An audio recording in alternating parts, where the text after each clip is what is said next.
Sa kaharian ng Perbanya ay may tatlong hari na nagngangalang Don Pedro, Don Diego at bunsong si Don Juan. Isang araw, nagkasakit si Hari Fernando dahil sa kanyang masamang panaginip.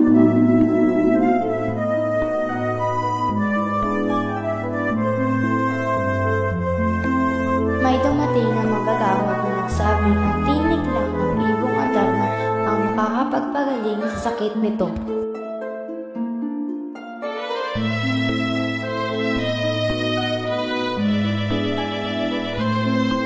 Naunang naglakbay si Don Pedro at Don Diego.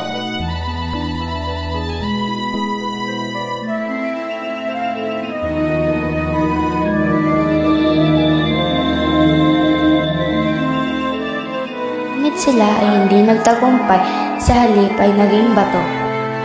Sa pagsunod naman ni Don Juan sa kanyang daan ay may nakasalubong siyang lepreso at nang kanyang ito matulungan ay tinuro nito ang daan.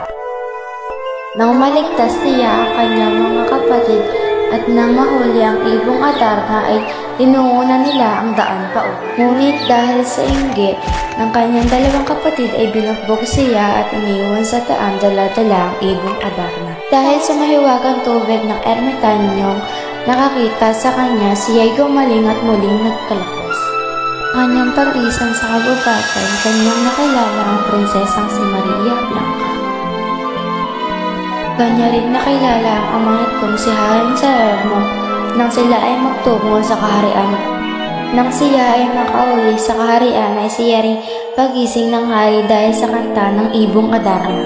Sumaya ang buong kaharian sa balita, dagdag pa ang pagpapakasal ng tatlong prinsipe matapos nilang magkaayos.